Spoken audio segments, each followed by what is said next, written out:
शुक्रिया कहते हैं। और हमेशा सैयदना साहब और आपका बहुत गहरा रिश्ता रहा है। मेरे ग्रैंडफादर सैयदना मोहम्मद बुरहानुद्दीन का और आज सैयदना साहब का। और जो आपने अभी वक़फ़ बिल का जो पास हुआ है, उनमें हम माइनॉरिटी विद इन माइनॉरिटी है। સાહેબ, વક્ફ અમેન્ડમેન્ટ બિલ આપ લઈને આવ્યા 75 વર્ષમાં પહેલી વાર આ કમ્યુનિટી બીજા મુસ્લિમ કમ્યુનિટીને કોઈએ સાંભળ્યું છે, કોઈએ એકનોલેજ કર્યા છે। સાહેબ, मैं आपने एक वाक्य कहूँ। भिंडी बाजार में हमारो एक प्रोजेक्ट चाले है। हमारे प्रोजेक्ट में एक जगह है भिंडी बाजार के अंदर जो हमने 2015 में खरीदी। हम मालिक हैं, बहुत मेहनत से खरीदी। उस जगह को 2015 में लिया, 2019 में कोई नासिक का और अहमदाबाद का शख्स जाके बोलता ये जगह वक्फ है। वक्फ तो वहाँ पे तो लोग रहते हैं, टेनेंट्स से दुकानें हैं। एक 700 स्क्वायर फीट जगह पे कोई नमाज पढ़ता होगा जो कम्युनिटी हॉल होता है। सब ये गवर्नमेंट ने एक्चुअली ये सारी चीज़ों पे वक्फ कर दिया है। आप सबका स्वागत है। शायद आप में से बहुत कम लोगों को पता होगा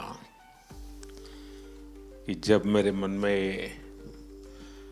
वक्फ के एक्ट पर काम करने का विचार आया तो सबसे पहले मैंने सैयदना साहब से सलाह मशवरा किया। फिर उन्होंने आपको मेरे पास भेजा तो मैंने इनको 3 साल तक परेशान किया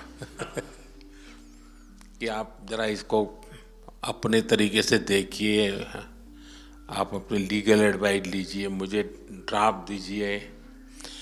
यानी आप कल्पना नहीं कर सकते इतना कंसल्टेशन में उन्होंने मेरा साथ दिया। आप में से जो भी जानकार लोग उनको बात कर करके ले आए और एक एक शब्द फुल स्टॉप कॉमा में क्या करना चाहिए यहाँ तक मुझे मदद मिली। ये बात मेरे लिए कोई नई नहीं थी, कैसे करना उसके लिए आपको शायद याद होगा जब आपके दादाजी सैयदना साहब, अब वो तो 1900 से, तो एक बार मेरे घर पे आए थे तो फिर उसी में से बात निकली पाटन की।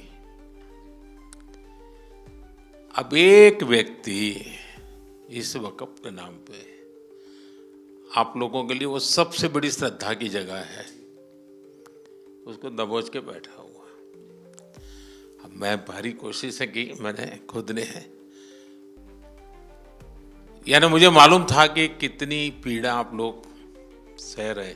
एक्चुअली वक्फ का जो स्पिरिट है आखिर ये किस चीज के लिए, किसके लिए, उसका अगर दुनिया को उत्तम से उत्तम कोई मॉडल दे पाएगा तो सैयदना साहब दे पाएंगे।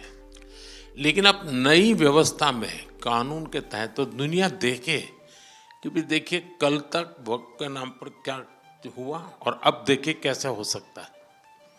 और जब गरीब से गरीब इंसान की दुआ मिलेगी तो उसकी ताकत अनेक गुना बढ़ जाती है जी। हमारा काम है ऐसे लोगों के हाथ में अधिकार देना, ऐसे लोगों के हाथ में व्यवस्था देना। तो इसके लिए हम इतनी बड़ी लड़ाई लड़ रहे हैं। वीडो जो है, महिलाएं हैं, उनके साथ बहुत नाइंसाफी हो रही है जी। हमारी कोशिश है कि उनको कोई न्याय मिले, उनकी भविष्य की। अब कुछ परिवारों को पता नहीं होता है, संपत्ति ऐसे ही वक्त को करवा देते हैं और बैठ जाते हैं। कुछ मुझे अच्छा लगा, आप सबसे मिलने का मौका मिल गया। चलिए, बहुत बहुत धन्यवाद आप सबका।